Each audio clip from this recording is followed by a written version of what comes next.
It's the Bible's greatest mysteries. Welcome. I'm Derek Gilbert. I'm Sharon Gilbert, and we're so glad you've chosen to join us once again. Yes, we're in the same clothes because we're sitting here continuing our debate as to what exactly happened in Babylon. Yes, the last night of Babylon, really. Yeah, that's the name of a book. Yeah, it should be. If it's not, well, let's write that down and make sure that we It's keep... the night that the lights went out in Babylon.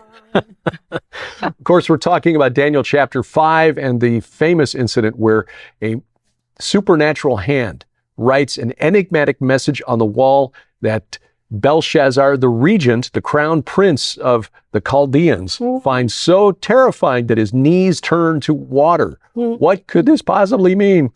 Well, last week we talked a little bit about the political situation, but also the timing of this event and how it seemed to coincide with not just a ritual festival for the moon god, who is the preferred deity of the king, Nabonidus, but also with the festival, the Feast of Tabernacles, or Sukkot.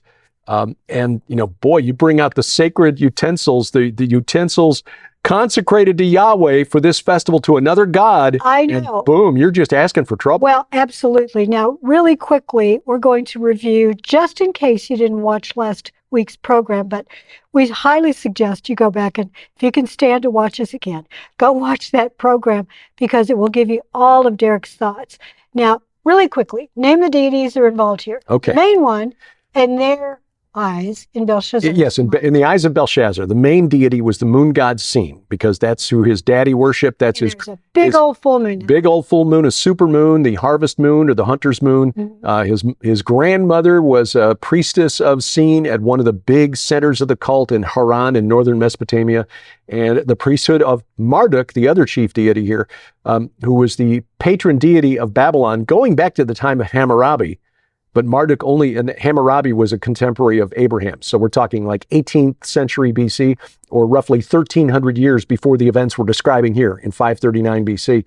But Marduk ascended to become the chief deity in Chaldea, in Babylon, around 1100 BC, 1000 BC. So and we're now at 539. So we're not 539 BC, just to timestamp all of this for you. So we're talking about deities that have been worshipped for literally millennia in Babylon. Marduk started out as just a really unimportant city god, because Babylon was not important. Even Hammurabi really was the one who made Babylon great. And that was in the 18th century BC, so the 1700s BC. Prior to Hammurabi, Babylon was not, in fact, his predecessors, there were 5 kings of Babylon before him, they didn't even refer to themselves as king of Babylon. Babylon was an unimportant little village, and Hammurabi made it great. It had a period where it was really powerful. Then it was conquered, kind of fell. It had been subjugated by the Assyrians around the 9th century BC. Nebuchadnezzar's grandfather, or father really, Nabopolassar, helped overthrow the Assyrians and made the Neo-Babylonian Empire great around 600 BC. Okay? And as part of this period of conquest, Nebuchadnezzar conquered Judea, destroyed the walls, destroyed the temple, carried off the stuff. So roughly 50 years later, his successors, Nabonidus, who seized power from Nebuchadnezzar's grandson, and Nabonidus's son, Belshazzar, who was the regent, again, the crown prince, having a drunken feast for the moon god, while the priests of Marduk are thinking, hey, we're losing our jobs. But Marduk, if we're looking at the spirit realm, assuming scholars are correct that he was also the chief god of the Zoroastrian religion, Ahura Mazda, worshipped by Cyrus the Great, coming in and saying, no, I'm going to reestablish my control over Babylon. And that's the thing we always have to remember, is this is a spiritual war. There are humans being involved and human countries that are involved, but it is at the very bottom layer, spiritual warfare, and spirits who are at war with one another. At war with one another. And if this is confusing to you, and I understand, because there are a lot of names we're throwing at you here rapid fire. At this for a long time. But I go into this in depth in my book, Bad Moon Rising, which is about the spirits behind Islam, and in fact, been excerpting portions of that book at our website, gilberthouse.org, for months.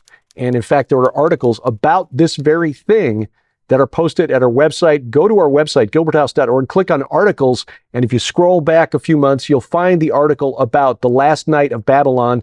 There's that very famous painting of Belshazzar and the glowing writing on the wall as the image. So you can find this and read it there, or you can go to our store and buy Bad Moon Rising and get the book. But yes, I even speculate on this as a conflict between Marduk, the chief god of Babylon, and Sin, the moon god, who Yahweh, the God of Abraham, Isaac, and Jacob, humiliated by going to his mountain, Sinai. Now we say Sinai, but it's actually based on the name of the moon god. And the wilderness of Sin. The wilderness of Sin, right, yes, which when the Israelites entered the wilderness of Sin on the 15th day of the second month of the Exodus, which means the 15th day on a lunar calendar is when the moon is full, and the Israelites began to complain, we're entering the territory of the moon god, and he's full, he's at full power, you brought us out here to die. And it was the next morning the manna began to fall. Exactly. And God fed them for 40 years until they crossed the Jordan and attacked Jericho, another city devoted to the moon god, and that's when the manna stopped. So this is all in Bad Moon Rising. Oh, there is so much in there that indicates in the Old Testament and in the New that the spiritual warfare is real. Yes. And we have desupernaturalized the Bible. Therefore, we've lost that context. Right. And the other thing that we don't often consider, because most Christians have been taught, us included, there is no other God but capital G, God, Yahweh.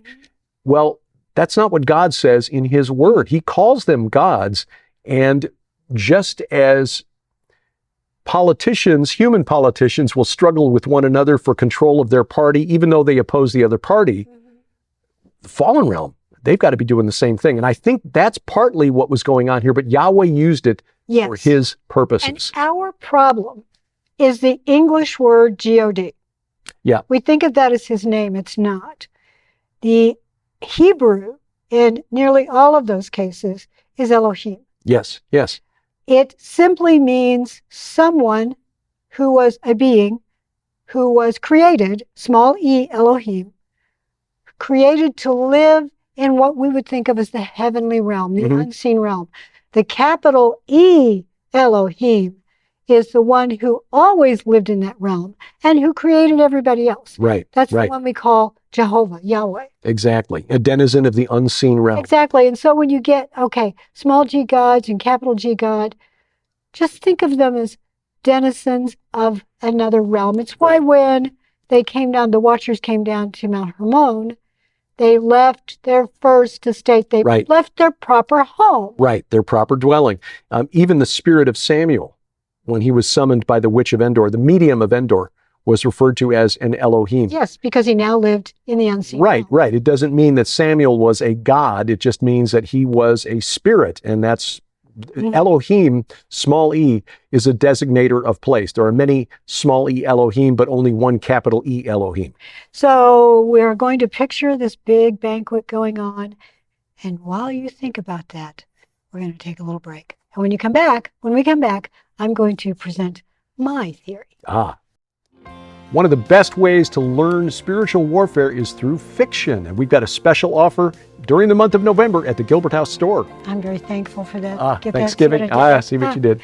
And it is the first 2 books of the Laodicea Chronicles, along with book 2.5, perhaps, The God Conspiracy, because in that, Derek uses some of my characters. So the first 2 books of the Laodicea Chronicles, Sharon's first novel, Winds of Evil, and a book that suddenly became a lot more relevant in the last few years, The Armageddon Strain. It's very relevant. H5N1 is right in there. And The God Conspiracy builds on The Armageddon Strain. You'll find some of the characters shared back and forth.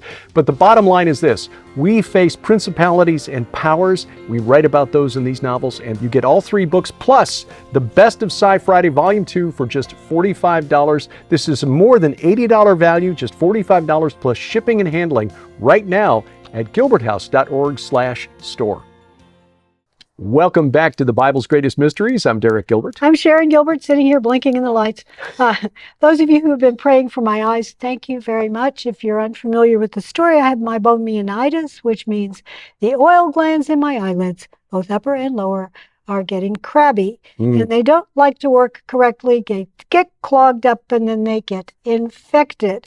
Yep. That's what the itest part is. I have meibomian gland dysfunction, which is common with older people. Speaking of Terrific. things that happen to older people, as you're watching this, because this will release on November 8th, I'm undergoing surgery right Yes, now. yes. Doctors, and this was because I went and mentioned to my doctor an unrelated thing, or what appears to be unrelated. Which you assumed was old age. Yeah, neuropathy in my feet, turning to some numbness in my toes, and this is not uncommon among older people, but I don't have any of the risk factors typically associated with it. So the doctor said, well, maybe this is vascular. So I went for a check. They did some tests, and they found 2 aneurysms in the iliac artery, which is the big artery, splits off from the aortic artery and feeds my left leg. Now, they're small, so there's very low risk that they would rupture. But if they do get to a point where they do, it's about 50-50 chance of even making it to the hospital. I don't even think it would be that. Yeah, it would be We're very... an hour from a hospital. Right. So anyway, it's being corrected. While you're watching this today, I'm probably unconscious, assuming you're watching this close to the time of release. If this is later, then I'm probably awake again, but sure appreciate your prayers for quick recovery. And again, I'm just giving thanks to the Lord, because if I hadn't mentioned this to the doctor about my feet, they would not have sent me for the testing that discovered this issue. God is good. And that's an example of when there's something going on in your life and you think, why am I dealing with this? This is really annoying. It might be something the Lord is trying to get your attention, trying to get the doctor's attention, because there's another thing going on. So I'm grateful for it. Amen to that. So am I. Well, I hate to raise your blood pressure, but I do have to talk about my theory. Well, Mrs. Gilbert. Well, and this is based on possible timing. Again, there are some scholars who believe it probably, and most scholars, in fact, believe it was in October. Yes. If you sort of make it coincide with our current Gregorian calendar, that it would be what we call October of the year, right, of 539 BC, possibly October 3rd. It's since we don't use lunar months, you don't know exactly, if you say October 3rd, if there was a full moon at that time. But I think it's very likely there was a full moon at the time, because they tended to have ritualistic meals at either the no moon, the new moon, or full moon. So it was probably one or the other. Probably, since it may have been a moon thing, probably full moon. But let's say they were celebrating to honor the full moon, the hunter's moon. We recently had a super moon that was a hunter's moon here in October. And I've written about that very moon in the Red Wing Saga, because it's also called the blood moon. So think about that. So they're having this big meal.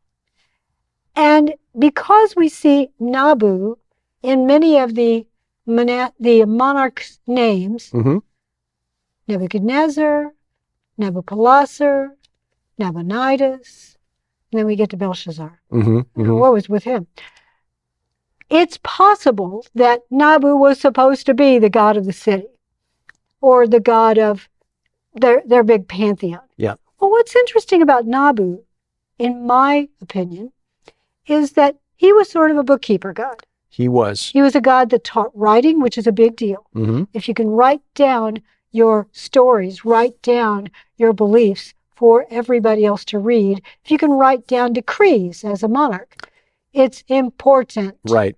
He was the patron deity of scribes in ancient Mesopotamia, because education was not common amongst the people. So whenever you needed to draw up a contract, make out a will, send a letter, you had to go to a scribe. And the scribes were devotees of Nabû.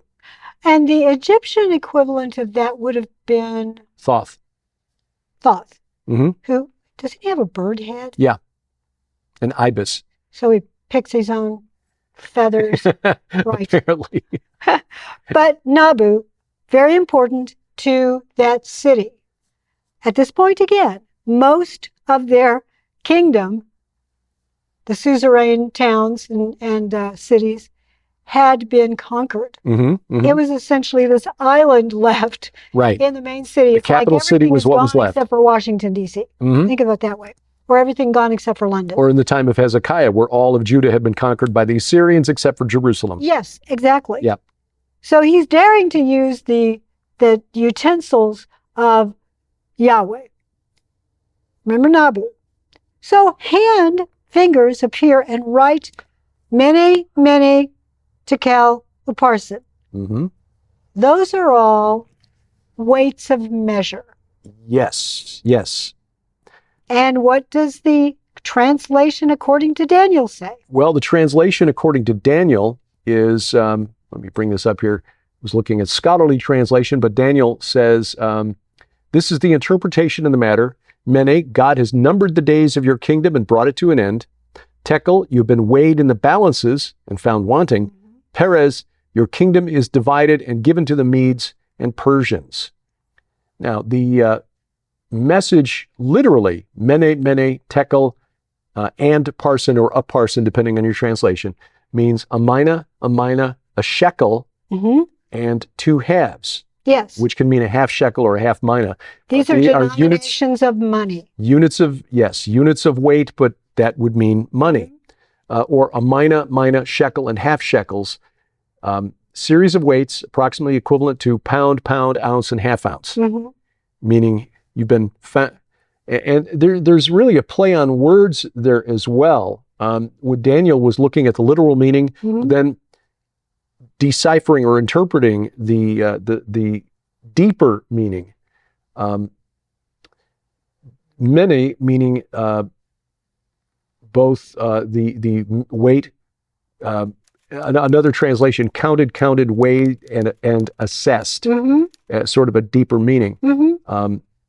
Well, let me just say this. Remember Nabû, Thoth, whatever you want to call him, god of writing? Hermes. It's written. It's written on the wall. So this is representative of the miracle that was taught by Nabû, Thoth, whatever you want to call it. Also Hermes, Mercury. They're deities of writing, but also of commerce. You've been weighed. That's how you do commerce. You weigh the object you're going to give money for, or the other way around. So the Lord himself is saying, I have weighed you through writing. I'm telling you, I've weighed you in the balance, which is what your God does, what your God represents. And I have said that you're done. You are toast. You're out of here. You're worth nothing. You are fallen.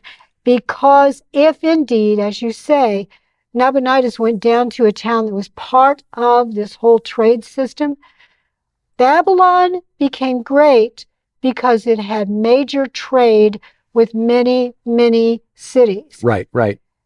We're the same way. Now, as we await the current age, the second fall of Babylon. So if that meant the first fall of Babylon, if you want to put it that way, then I would argue that somewhere in there was a female deity, because I believe that currently our world system is run by 2 deities. It is run by a god of commerce and the goddess Inanna. Yes, who is gender fluid, shall we say. And boy, we've done some research on her, and there are Sumerian hymns that praise her for being able to change men into women and women into men. Yes, understanding that these deities, these Elohim, when they were originally created in their own proper unseen realm home, they were spirits, probably, but they could take they may have been material. They probably were material, but made out of the material from there, just as Adam was made out of the material from the earth. This is our home, our proper state. That they could appear here in the seen realm as male or female. They could even be multiple deities at the same time. They could have finger puppets. So if indeed this original fall of Babylon was the fall of a scribe/commerce deity along with a female like Ishtar, then our current system, the second fall, will also be a commerce deity. All of the kings of the earth moaning and groaning because this great place of commerce has fallen, all listing all of the things that this system traded in. Mm-hmm. I think the same thing happened back then. It was all of those things that they traded in, including the souls of men. Fallen is Babylon the Great. Exactly. Yeah, we see so that. No coincidence No, that no. it's that sort of behavior, because Yep. he could have just announced it. Well, true. And again, the way it was announced to Belshazzar and the lords, the nobility, the political class of Babylon was in this enigmatic message. And this is what I was trying to find. I made this note last night and then I, moved my notes. Oh, no. Mene, which is a mina, a measure of weight, but it also sounds like the Aramaic word for numbered. Yes. So given that Daniel is written in Aramaic, which may not have been familiar, even though it was the lingua franca, it was Exactly. the language, the diplomatic language It's of the like time. English today. Right. Mene, okay. Yes, a mina or a pound. And, oh, yeah, you've been numbered.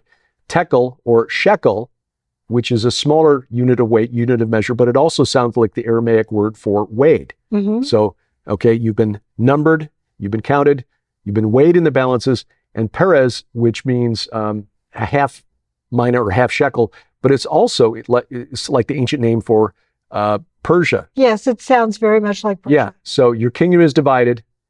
You're a half shekel. So you went from a pound to a shekel to half a shekel, and that's being given to the Persians. So that's Exactly. the coded message that was written on the wall by this divine hand. Yes, and this coded message, again, written Right. like the God would do. That's what he was known for doing. And then the end of commerce. I'm saying in commerce language, Yes. you're done. Exactly. That would have made his knees go weak. What he didn't know was that this wasn't the God Nabû who was doing this, Mm-hmm. but it was God who was saying, I'm truly the one who controls all of these things, Exactly. but I'm going to do it in the way that Nabû would do it, just as God on Mount Carmel used fire from heaven, in other words, the lightning bolt, Yes. the weapon of Baal, Mm-hmm. to consume the sacrifice. Here, given that Nabû was one of the two most important deities in Babylon, right up there with Marduk. He was like Marduk's right-hand man, his scribe. And again, Nabonidus, whose name was Nabû be praised, was trying to elevate the moon god to the top of the pantheon. You had the priesthood of Marduk, certainly, who was feeling offended and threatened, but also the scribes and the lawyers and the bankers. Think about it. It's just like in the wilderness of Sin in Mount Sinai. You get this time when the moon god is his strongest. It's not just a full moon, it's a super moon. Exactly. And it's Yes. during a festival for him. So, no, I'm stronger than he is. I'm the one that made all of these. And I found that you are done. Right. That same thing. Let me tell you a little trick here. I started researching this again, trying to find out when it happened according to our Gregorian calendar. And one theory was that it happened, again, around the 3rd of October-ish, may have been the 14th or 13th of October. On a time after that, just a few days later, after all of this happens, and Belshazzar's knees turned to water. And that doesn't mean that they just got quaky. Means he It wet means himself. there was exactly. They turned to water. Yes. That is when the Persians entered. That is when Cyrus himself came in and took over as the new monarch, as the new king. Cyrus, who is called my shepherd by the Lord. Yeah. Now, does that mean he was a good guy? Not necessarily, but it means the Lord was using him. So Cyrus comes in, he takes over.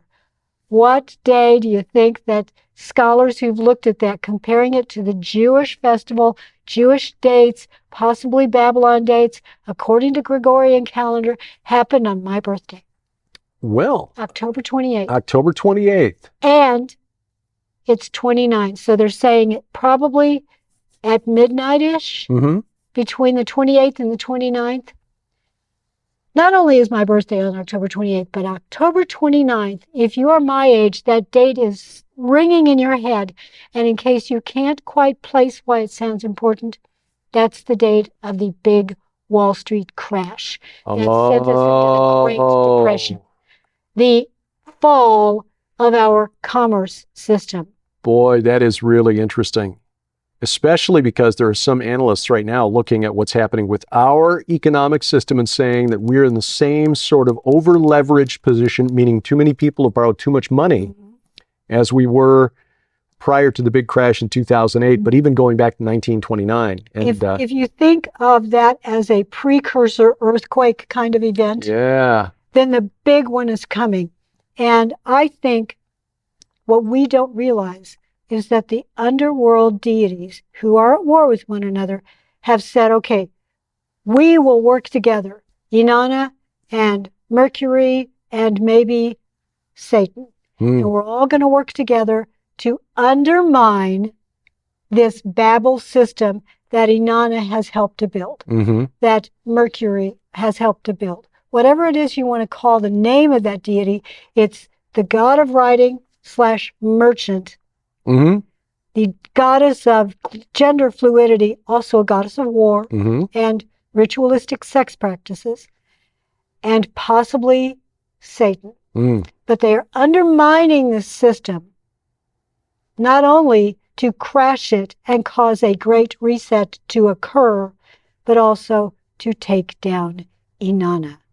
She's done her job. Now you're dead. Yeah. The 10 kings of the earth who are aligned with the beast hate her, and they will They're waiting for their kingdom. Yes. They're waiting for the new undermining to take place. So our current system is being slowly undermined. And by that, think of, here's the level that we see. The ground underneath has been lots of tunnels to the point where eventually it all crashes in.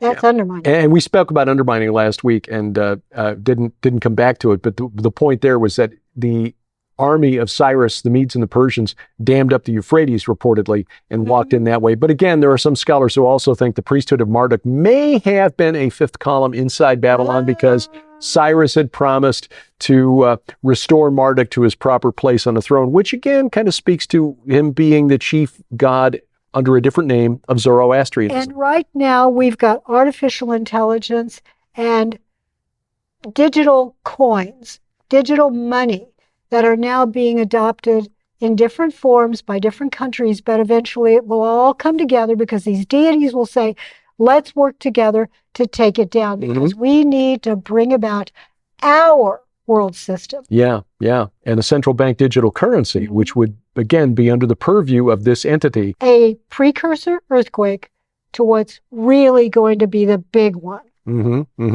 I agree. And this is why we argue in our book, Giants, Gods, and Dragons, that the rider on the black horse, who is the one who brings financial, economic slavery, is Nabû. Yeah. Well, we need to talk about Cyrus next week.